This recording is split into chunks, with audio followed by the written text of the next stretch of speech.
We've got to talk about Elon. What's going on today? Well, I think they're under a lot of pressure over there. What kind of pressure? Well, we're talking about XAI, and basically they're losers. That's basically what it is. But Musk doesn't think so, I guess.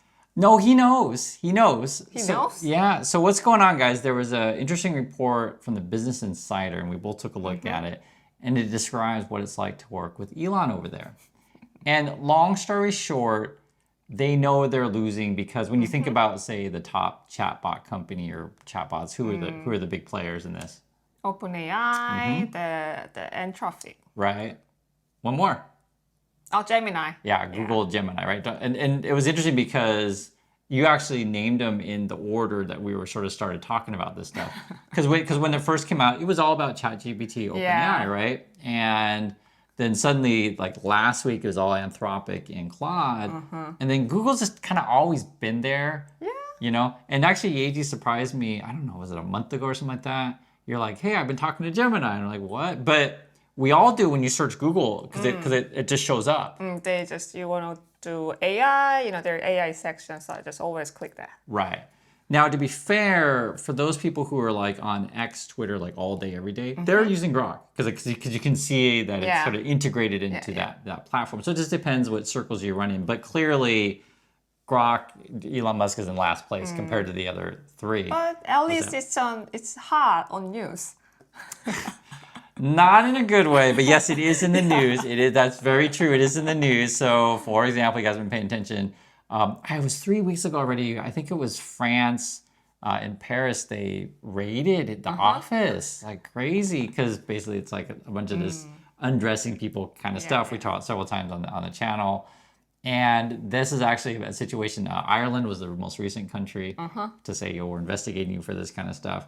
But basically what's going on right now is because he's losing, essentially what he does, he just goes through X. I think he's on that thing all the time. Same with Trump. They're on this social media like all day, every day. And you wonder like when these people have time to do this stuff, but they are. And then whenever he sees like news about another company, be it OpenAI, Anthropic, Google, whatever, he'll quickly then send a message to the engineer of like, I just saw they're doing that. Why aren't we doing that? Yeah, as a worker, it's really awful, So what should I do? Should I, they probably have their project right now. Sure. Stop. What should I do? Yeah, no one likes work for someone like that because it's true, right? You working on something and then like, I guess according to the employees, insiders, they were just saying like everything's a fire alarm. Because you could imagine that like there's news every day on this stuff and then suddenly your boss is like, why aren't we doing that? And you're just like, well, I'm still working on this. So, but fire alarm all the time? It's not fire alarm anymore. Right, seriously. And then, part of the fire alarm situations, so everything's a fire alarm, okay? So it's like, Can I mute? Can I mute the fire alarm? Then they expect you to work like 12 to 16 hours a day. And they had this other really crazy thing. No matter when you get a message from Elon, you're supposed to respond with like in 30 minutes. And remember, Elon's an addict, so he could message you. I think he either could be out or he's gonna yell at you. Who knows? Like that was just the expectation that you're supposed to respond within 30 minutes. It's pretty weird, right? Yeah. Because during the workday, still not good. Right, still not good because there's any number of reasons. Like sometimes they're like, hey, did you get my email? Your boss marches down to your office. Why didn't you answer my email? Right, but imagine like Elon, because he's an addict. We have to mention addict because he could message you at 2 a.m. in the morning, and so you're expected to answer within 30 minutes. Yeah, when during his playing the League of Legends, he just thought about something and just text. Yeah. And it's funny that Yeji brought up League of Legends because this was actually, I guess, from the inside. They were saying Elon was like really determined that his Grok AI thing get really good at League of Legends. How awful is he? If you think about if you're, the engineer, you didn't really want to do that, but you have to keep learning, the League of Legends that you never played, and you don't even care. Yeah, and then it's not even League of Legends. There's another game. You probably know this other one. It's called Baldur's Gate. We've talked about this before. So if you guys don't know, and for those of you who like Baldur's Gate, basically many people consider it the best game in history. It just came out, I think, in like 10 years to make this game or whatever. Oh, right? I remember. I told you. It's a pretty cool game. But anyway, he was upset that the chatbot didn't have enough like knowledge about the game, and so he's like put teams on League of Legends, Baldur's Gate, stuff like that, and these are like all emergencies. You got to get really good at video games. I think part of it, one of the reasons why they're doing that, was many reasons, but one is he's claimed he wants to make a video game company also. So it's like among other things. Yeah. So basically, I mean, seriously, that's what he does. He just watched the news like, oh, I saw like this like really cool game, or there's this game on my phone. Can we make He's that? good at buying company. He can just buy the game company. You would think. So I'm always curious the dude's cash information, cash flow situation. I'm always curious on that. Just get another loan from the XAI, SpaceX, whatever. Yeah, that's his plan. That's the plan. So basically, you pump up your company and say, "Hey, my company's worth this amount of money. I promise this is what it's worth." And then you get loans built on that. So it's kind of crazy, but because you mentioned, could you just buy another company, right? So that's when he picks up the phone, and it's funny because he usually works with Morgan Stanley. And then the way they describe this stuff is like there's only certain people that he can tolerate. Because people, I'll just say to be honest, like some of these people at Morgan Stanley or whatever, these kind of places, they're greedy individuals. Yeah, sure. So if you can get the Elon Musk account and you get your 1 or 2% or whatever percentage you're getting, you're like, pump up the numbers because they get a whatever. It's kind of like, in real estate where you buy and sell home, the bigger the price. You're bigger your commission basically, and so Elon's kind of a good client in that way, but Elon has like a very how can I say, he's very picky on like who he'll work with because you got to answer him like right away.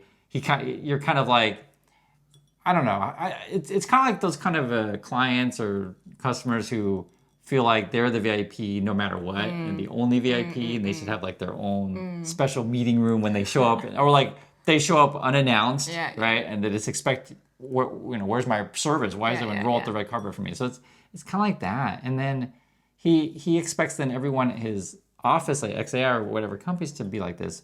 But the XAI situation is interesting because he is so far behind the other companies. That's why they're under pressure right now. So I don't know, too much pressure. That's why like the people keep leaving, I guess. Yeah, so there's different reasons. So first is the two co-founders left, which we talked recently, and there's one reason could be the merger with SpaceX. There could be some sensitive stuff in that. So if you're getting government contracts in defense, like military kind of stuff, then you can't have foreign nationals, and doing that stuff. So that's part of it, probably. They don't say, just you can kind of figure it out. Other parts could be people are just uncomfortable entirely with. I think the undressing thing really bothered a lot of people. Sure, who's comfortable with that? Yeah, just people like Elon, and if you want to take people's clothes off, that's your thing, non-consensual. But it's I'll just say not good people and people who like to go hang out on a particular island. We'll put it that way. The other issue as well is like just the work demands. And Elon can't do this stuff on his own. He can't really do it. No. Some people think he is like programmer, scientist, engineer, but he's not. No, it's clear. And so like the difference is, say, if you're at a legitimate place, just for example, and your boss like knows how to do something, is like, hey, we're gonna do this. This is my drawing. This is my design. This is my initial code. I need you to just debug this, or like they're the actual brains behind it. It has a very different feeling opposed to like, I saw that this other guy was doing something. And I don't like that. I like that. Yeah, and then they just like tell you to go be like that. And it's like, if you're if you're smart, you say it, or why don't you, do it? It's not a good direction, Yeah, so that's sort of how it's run over there. They break up, I guess they said they have 5 war rooms. They use the phrase war room. And then you're expected to just, work nonstop on this thing, sleep in the office kind of stuff. And everything's an emergency. Nah, then it's not emergency. And I think part of what also like the emergency situation is, in different ways you could read this, but I think there's a window closing to where the money is drying up. Right? So it's emergency in the sense, well, there's different emergencies. So one emergency could be, we got bills to pay. Right? Like they have a lot of debt. And every month they got to, pay said debt or figure out a way to restructure said debt. So that would be one emergency, you could say. another merchant you could say like, we actually do have employees to pay. We should pay our people or they're not going to come to work. like you do, because this is real. They are burning money. It's like $1 billion a month kind of money that they're just losing essentially. Not just them, it's all the AI company losing money right now. Yeah. Because it takes a lot. You got to hire all these people. You got to have them develop all this new tech. And then you got to market it. That takes money, right? And then you got to get your data centers and all that stuff. And then you got to hope that someone buys it. And you got to hope that someone buys it in a really poor economy. Yeah. Right. And you may convince some people, but then people and companies have choices on like where they go.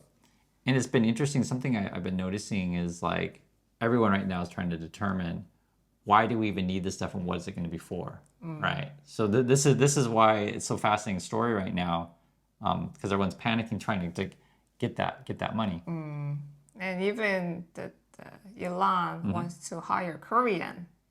Yeah. He posted join Tesla. Yeah. So that was really funny. Basically, I think he's after chip makers and stuff like that. Chip designer. And it's his companies are so intertwined. In a normally functioning world, there's a lot of stuff that Elon's doing I would say is illegal, to be frank. But basically, yeah, he wants to hire Koreans. I think in Korea, though, you told me something recently that was really interesting. The news, there's a company, is it called Hynix, I believe? And they released like information. Was it Hynix of their pay? Or was it a different company? Oh, yeah, SK Hynix. Yeah, SK Hynix. So what was the deal with that? How You much mean pay? the bonus? Yeah. What was the deal with They that? get the bonus about the Yugo Yeah. for 2 years, a year. So it's like $400,000 to $500,000 bonus. And it's kind of funny that they announced this, was it like 2 days ago or something like that? About like 2 weeks ago. Okay, yeah, it's pretty interesting because then essentially those are the kind of people that Elon's going after. But it's like if you just got a pretty big bonus from said company, and Elon's got a history of being erratic, doesn't pay people, fires people, and then these kind of articles come out like it's a terrible place to work. I think I'm sticking with Hynix myself. You never know anyone's situation because it's everyone's different. But and it's funny with the Hynix situation. I guess people have been getting phone calls and stuff like that because people figure out how much you get paid. Oh yeah, yes. The people call. Can you lend money? Right. Can I borrow money? So that's the kind of situation that's happening in Korea. I had to bring it up because it's actually in our news as well, the Elon situation. And there's been other news that would here to where like they've been talking about the robot stuff where Hyundai's ahead of Elon and Elon's freaking out on that and stuff. So anyway, that's what's going on. That's what it's like to work at Elon. I want to hear you're with Elon, I should say. However you want to call it. Actually, it's more like Elon tells you to do and then you do the work and then he takes credit for it. That's the situation. But want to hear your thoughts on this one and we'll catch you all in the next video. So bye.